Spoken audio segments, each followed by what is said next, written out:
सर्वत्र गोविन्दनाम संकीर्तनं गोविन्द गोविन्द इति श्रीमद्भागवतमहापुराणं दशमस्कन्धः अथ त्रयोदशोऽध्यायः। श्रीशुक उवाच साधु पृष्टं महाभाग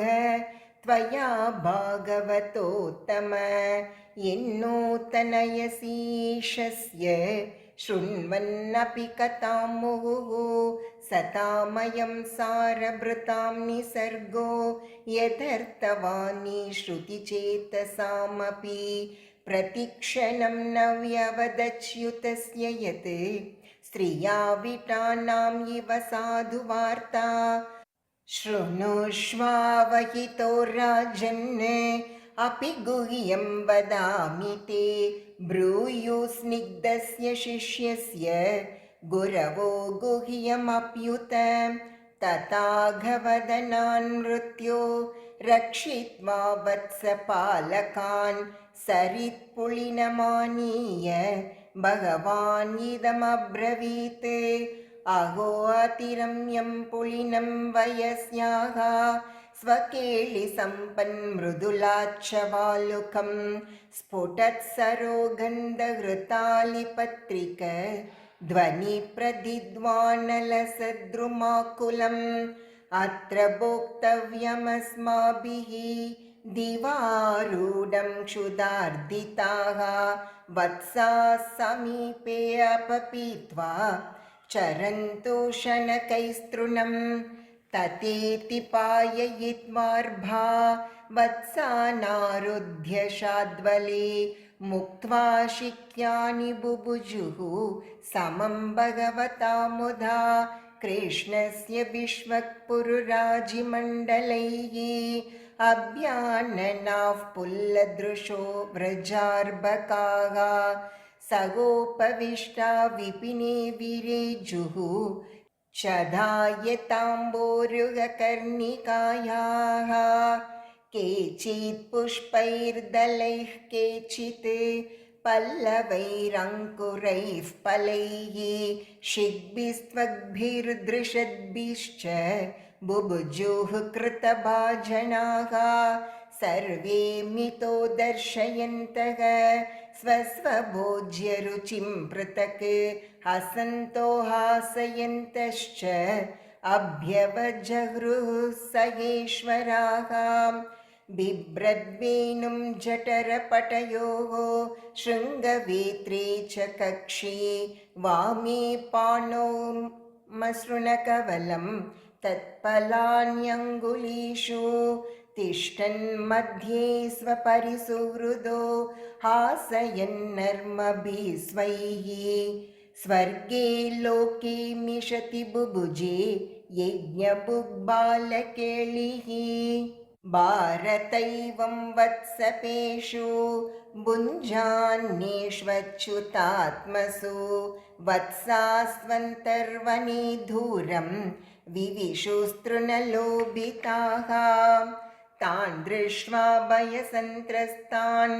ऊचे कृष्णोऽस्य भीभयं मित्राण्याशान् मा विरमतेहान् येष्ये वत्सकानहम् इत्युक्त्वा द्रिधरी कुञ्जगह्वरेष्वात्म वत्सकान् विचिन्वन् भगवान् कृष्णः सपानिकवलो ययो अम्बोजन्मजनिस्तदन्तरगतो मायार्भकस्येषितुः द्रष्टुं मञ्जुमहित्वमन्यदपि तद्वत्सानितो वत्सपान् नीत्वान्यत्र कुरुद्वहान्तरदधात् केवस्थितो यः पुरा दृष्ट्वा घासुरमोक्षणं प्रभवतः प्राप्तः परं विस्मयं ततो वत्सान् दृष्ट्वैत्य पुलिनेऽपि च वत्सपान् उभावपि वने कृष्णो विचिकाय समन्ततः क्वाप्यदृष्ट्वान्तर्विपिने वत्सान् पालांश्च विश्ववित् सर्वं विधिकृतं कृष्णः सहसावजगामः ततः कृष्णो मुदं कर्तुं तन्मातॄणां च कस्य च उभयायितमात्मानं चक्रे विश्वकृतीश्वरः यावद् वत्स भवत्स काल्पकवपुर्यावत् कराङ्ग्र्यादिकं यावद् यष्टिविशानवेणुदलशिग् यावद्विभूषाम्भरं यावच्चीलगुणाभिधाकृतिवयो यावद्विहारादिकं सर्वं विष्णुमयं गिरोऽङ्गवदजग सर्वस्वरूपो बभौ स्वमयात्मात्मको वत्सान् प्रतिवार्यात्मवत्सपैः क्रीडन्नात्मविहारैश्च सर्वात्मा प्राविशद्ब्रजं तत्तद्वत्सान् पृथङ् नीत्वा तद्दद्गोष्ठे निवेश्य सः तत्तत्तात्मा भवद्राजन् तत्तत्सद्म प्रविष्टवान् तन्मातरो वेणुरवत्वरोत्थिता उत्थाप्य दोर्भिः परिरभ्य निर्भरं स्नेहस्नुतस्तन्यपयः सुदासवं मत्वा परं ब्रह्मसुतानपाययन् ततो नृपोन्मर्दनमज्जलेपना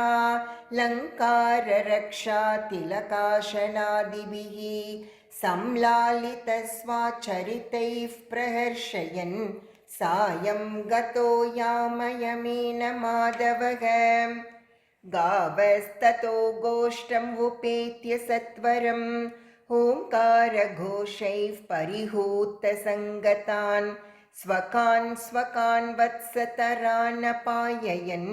मुहुर्लिहन्त्यस्वरदौदसम्पयग गोपीनामातृतास्मिन् सर्वा स्नेहर्धिकां विना पुरोवधास्वपि हरेः तोकता मायया विना व्रजौकसां स्वतोकेषु स्नेहवल्याब्धमन्वहं शनैर्निस्सीमववृधि यथा कृष्णेऽध्वापूर्ववत् इत्थम् आत्मात्मनात्मानं वत्सपालमिषेण सह पालयन् वत्सपो वर्षं चिक्रीडे वनगोष्ठयोः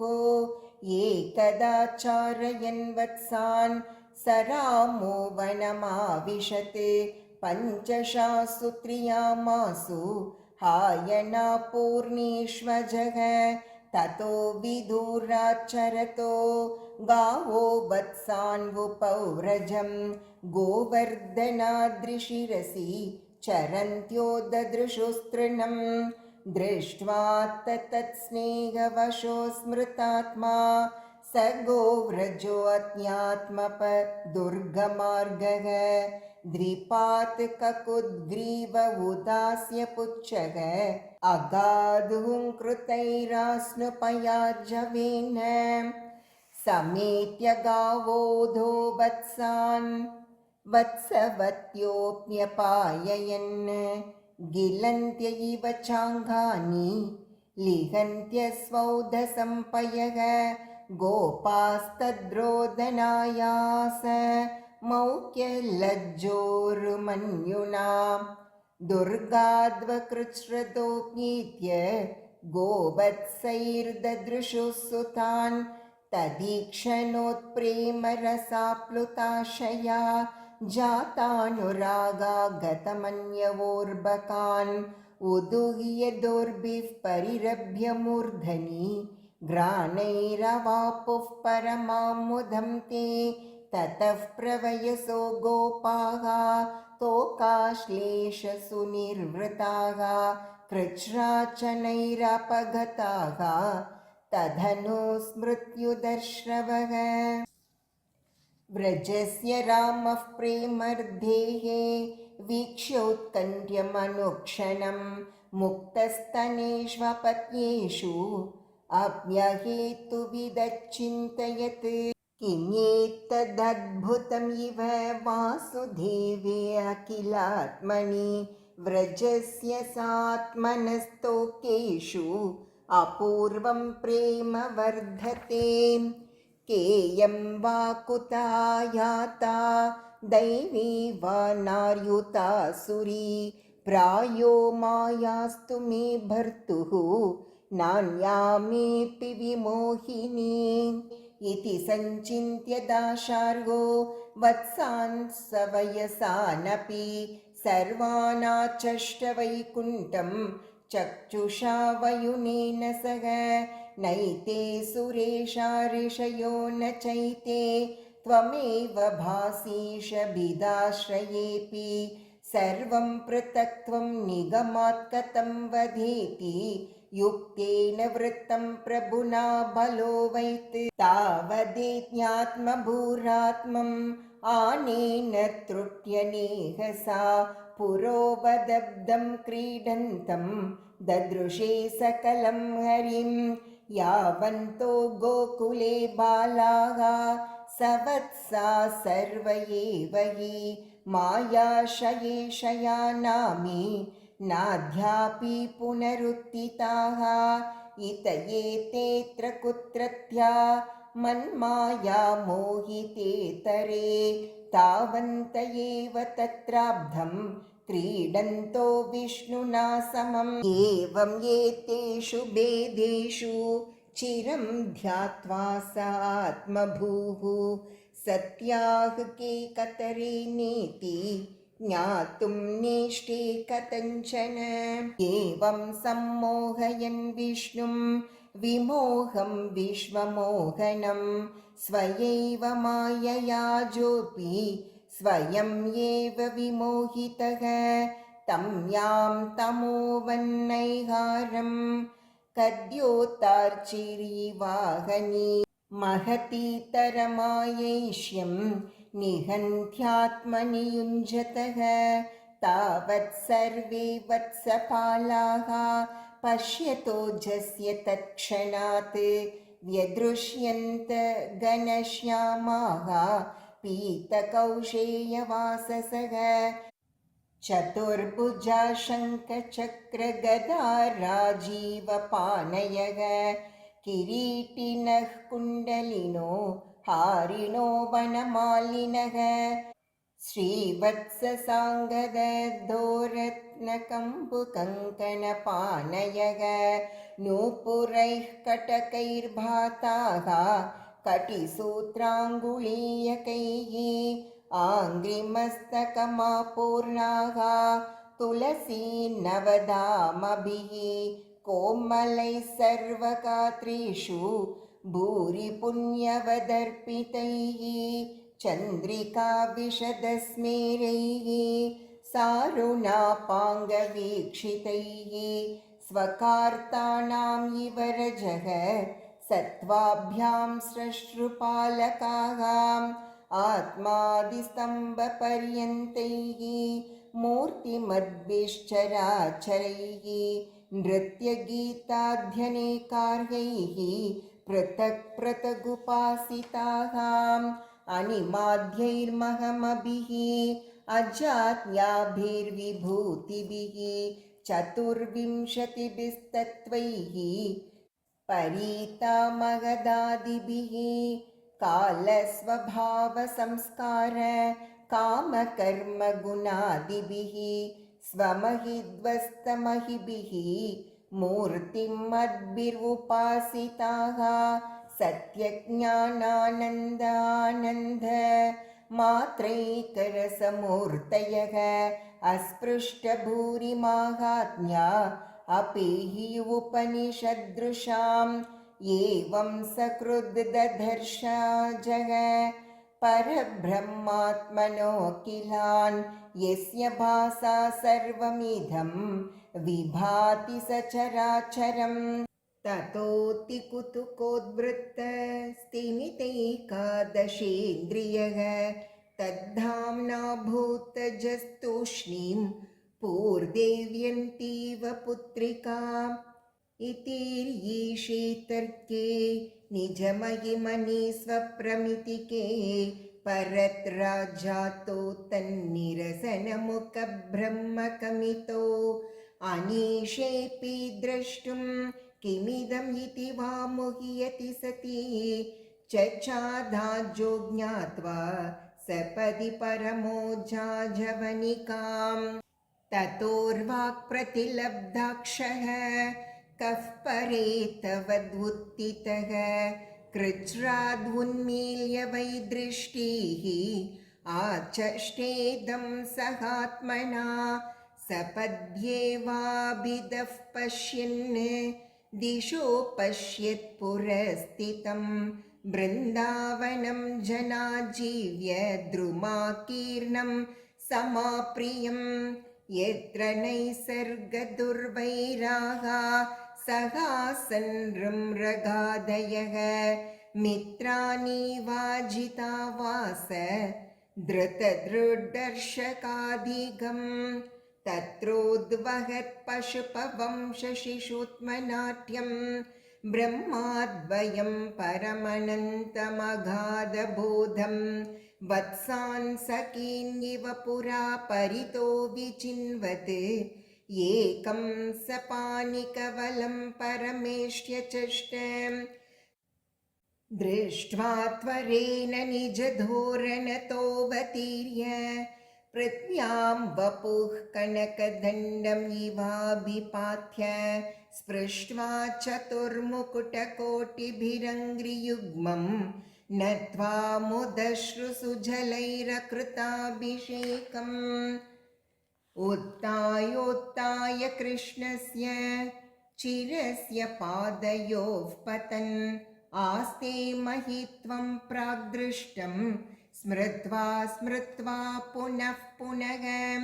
शनैरतोत्थाय विमृज्य लोचने मुकुन्दमुद्वीक्ष्य विनम्रकन्धरः कृताञ्जलिर्प्रश्रयवान् समाहितः सवेपतुर्कद्गतयैलतेलयाम् ॐ इति श्रीमद्भागवते महापुराणे पारमहंस्यां संहितायां दशमस्कन्धे पूर्वार्धे त्रयोदशोऽध्यायः। सर्वत्र गोविन्दनाम संकीर्तनं गोविन्द गोविन्द। ॐ सर्वत्र गोविन्दनाम संकीर्तनं गोविन्द गोविन्द। ॐ श्रीगुरुभ्यो नमः। ॐ इति श्रीमद्भागवत महापुराणं दशमस्कन्धः अथ चतुर्दशोऽध्यायः। ब्रह्मोवाच नौमीढ्यते ब्रवपुषे तडिदम्बराय कुञ्जावतं सपरिपिच्छलसन्मुखाय वन्यस्रजे कवलवेत्रविशानवेणो लक्ष्मश्रिये मृदुपदे पशुपाङ्गजाय अस्यापि देववपुषो मदनुग्रहस्य स्वेच्छामयस्य न तु भूतमयस्य कोऽपि नेषे महित्ववसितुं मनसान्तरेण साक्षात् तवैव किमुतात्मसुखानुभूतेः ज्ञाने प्रयासमुदपास्य नमन्त एव जीवन्ति सन्मुखरितां भवदीयवार्तां स्थाने स्थिता श्रुतिगतां तनुवाङ्मनोभिः ये प्रायशो जितजितोऽप्यसितैस्त्रिलोक्यां श्रेयश्रुतिं भक्तिमुदस्य ते विभो क्लिश्यन्ति ये केवलबोधलब्धये तेषामसौ क्लेशलये वशिष्यते नान्यद्यथा स्थूलतुषावघातिनां पुरेह भूमन् बहवोऽपि योगिनः त्वदर्पितेगा निजकर्मलब्धया विबुध्य भक्त्यैव कतोपनीतया प्रपेदिरे अञ्जोच्छुत ते गतिं परां तथापि भूमन्महिमा गुणस्य ते विबोद्धुमर्हत्यमलान्तरात्मभिः अविक्रियात् स्वानुभवाधरूपतो ह्यनन्यबोध्यात्मतया न चान्यथा गुणात्मनस्तेऽपि गुणान् विमातुं हितावतीर्णस्य कैशिरेस्य कालेन यैर्वा विमितासु कल्पैः भूपां सवः केमिहि काद्युभासगम् तत्तेऽनुकम्पां सुषमीक्षमाणो भुञ्जान एवात्मकृतं विपाकं हृद्वाग्वपुर्भिर्विदतन्नमस्ते जीवेतयो मुक्तिपदे सदाय भाक् पश्येष मे नार्यमनन्ताध्ये परात्मनि त्वय्यपि मायिमायिनी मायां विदत्येषितुमात्मवैभवं ह्यहं कियानैचमिवार्चिरग्नौ अतः क्षमस्वाच्युत मे रजो भुवो यजानतस्त्वत्पृथकीशमानिनः अजावलेपान्ततमोऽन्तचक्षुष येषोऽनुकम्प्यो मयि नातवानिति क्वाहं तमो महदहं कचराग्निवार्भूः संवेष्टिताण्डघटसप्तवितस्तिकायः द्वेदृग्विधा विगणिताण्डपरानुचर्या वाताद्वरोमविवरस्य च ते महित्वम् उत्क्षेपणं गर्भगतस्य पादयोः किं कल्पते मातुरदोक्षजाघसे किमस्ति नास्ति व्यपतेशभूषितं तवासि कुक्षेह कियदभ्यनन्तः जगत्त्रयान्तो अधति सम्प्लवोधे नारायणस्योद्धरणाभिनालात् विनिर्गतो अजस्विति वाङ्नवैमृषा किं त्रीश्वरत्वन्न विनिर्गतोऽस्मि नारायणस्त्वं नयि सर्वदेहिनाम् आत्मास्यधीशा किल लोकसाक्षी नारायणोऽघं नरभूजलायनात् तच्चापि सत्यं न तवैव माया तच्चेज्जलस्तं तव सज्जगद्वपुः किं मे न दृष्टं भगवंस्तथैव किं वा सुदृष्टं हृदि मे तथैव किं नो सपद्येव पुनर्व्यदर्शी अत्रैव मायाधमनावतारे यस्य प्रपञ्चस्य बहिस्फुटस्य कृत्स्नस्य चान्तर्जठरे जनन्या माया त्वमेव प्रकटीकृतं ते यस्य कुक्षाविदं सर्वं सात्मं भाति यथा तथा तत्त्वय्यपीह तत्सर्वं किमिदं मायया विना अद्यैव त्वदृतेस्य किं मम न ते माया त्वमादर्शितं एकोऽसि प्रथमं ततो व्रज सुहृद्वत्सा समस्तापि तावन्तोऽसि चतुर्भुजास्तदखिलैः साकं मयोपासिताः तावन्त्येव जगन्त्यभूस्तदमितं ब्रह्माद्वयं शिष्यते अजानतां त्वत्पदवीमनात्मनि आत्मात्मना भासि वितत्य मायां सृष्टाविवाहं जगतो विधान इव त्वमेषोऽन्त इव त्रिनेत्रः सुरेश वृषिष्मीश तथैव नृष्वपि तिर्यक्षियादस्वपि ते जनस्य जिन्मासतां दुर्मदनिग्रहाय प्रभो विधातः सदनुग्रहाय च को वेत्ति भूमन् भगवन् परात्मन् योगेश्वरोतिर्भवतस्त्रिलोक्यां क्व वा कथं वा कति वा कथेति विस्तारयन् क्रीडसि योगमायां तस्मादिदं जगदशेषमसत्स्वरूपं स्वप्नाभमस्तदिशनं पुरदुःखदुःखं त्वय्येव नित्यसुखबोधतनावनन्ति मायात उद्यदपि यत्सदिवावभाति एकस्त्वमात्मा पुरुषः पुराणः सत्यस्वयं ज्योतिरनन्ताद्यः नित्योऽक्षरोऽजस्र सुको निरञ्जनः पूर्णोऽद्वयो मुक्त उपादितो मृतः एवं विदं त्वां सकलात्मनामपि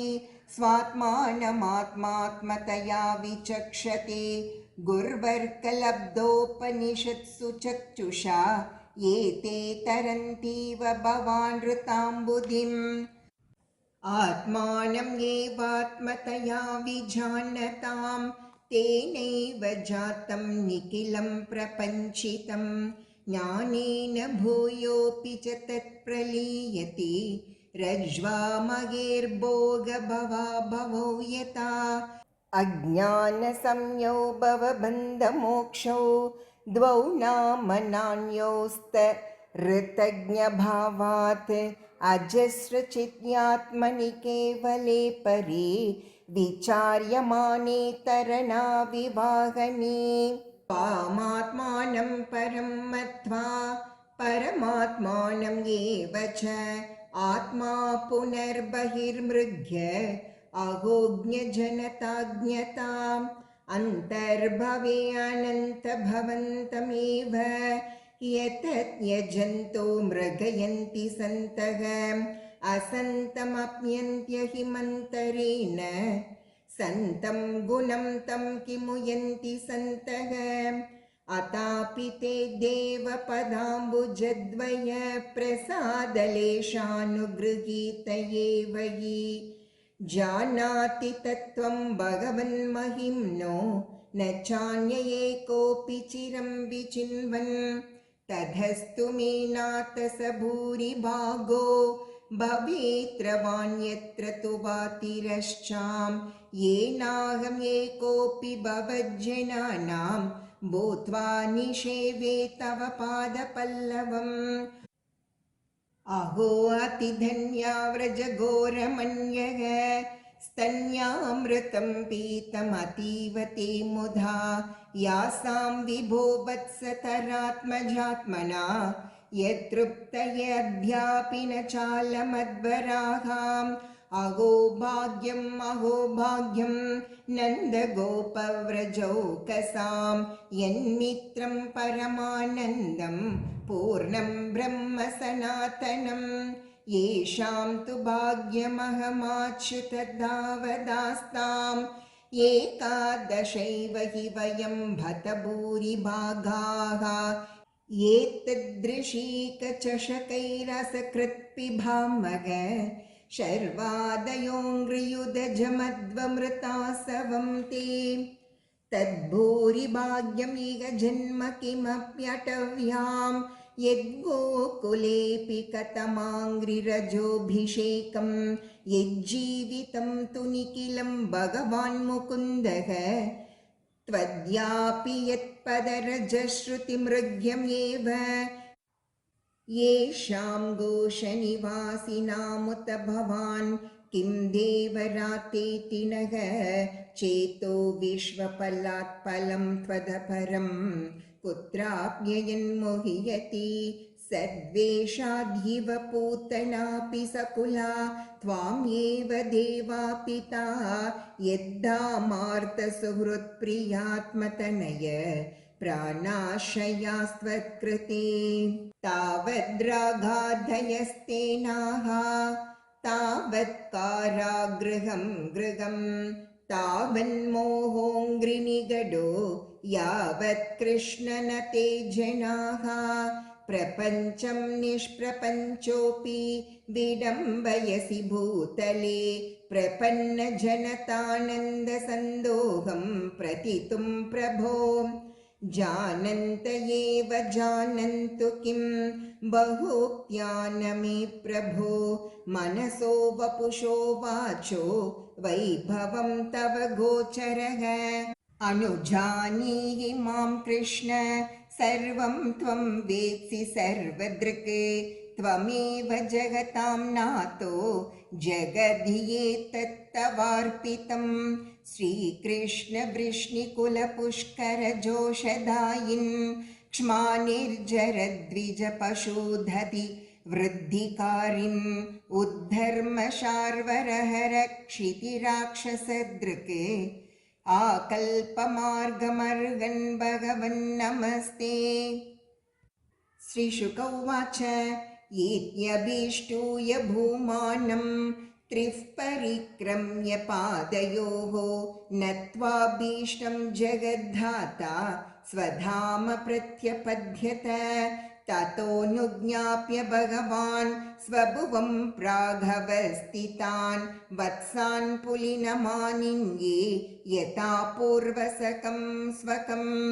एकस्मिन्नपि यातेऽब्धे प्राणेशं चान्त्रात्मनः कृष्णमायाहता राजन् क्षणार्धं मेनिरे अर्भकाः किं न विस्मरन्तीह मायामोहितचेतसः यन्मोहितं जगत्सर्वम् अभीक्ष्णं विस्मृतात्मकम् ऊचुश्च सुहृदः कृष्णं स्वागतं ते अतिरंहसा नैकोऽभ्यभोजिकपल ये हि तस्साधु भुज्यताम् ततो हसन् हृषीकेशो अभ्यवहृत्य सगार्भकैः दर्शयन्श्चर्माजगरं न्यवर्तत वनाद्व्रजम् बर्हप्रसूननवधातु विचित्रिताङ्गः प्रोद्दाम वेणुदलशृङ्गरवोत्सवाढ्यः वत्सान् गृह्णन्ननुगगीत पवित्रकीर्तिः गोपीदृगुत्सवदृशिः प्रविवेश गोष्ठम् अध्यानेन महाव्यालो यशोदानन्तसूनुना हतो विता वयं चास्मात् इति भालाव्रजे जगुः।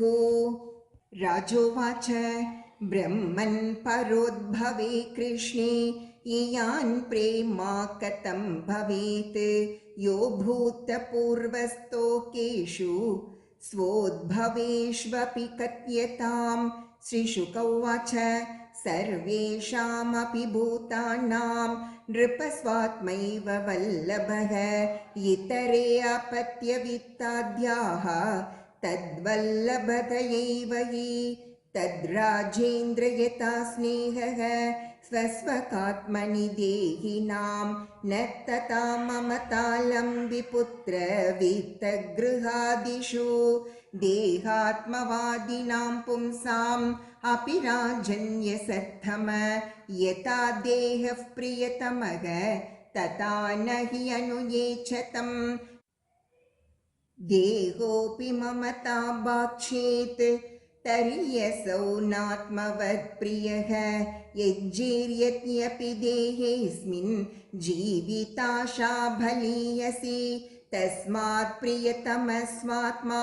सर्वेषामपि देहिनां तदर्थमेव सकलं जगदेतच्चराचरम् कृष्णमेनमवेहि त्वम् आत्मानम् अखिलात्मनां जगद्धिताय सोऽप्यत्र देही वा भाति मायया वस्तुतो जानतामत्र कृष्णं स्थास्नु चरिष्णु च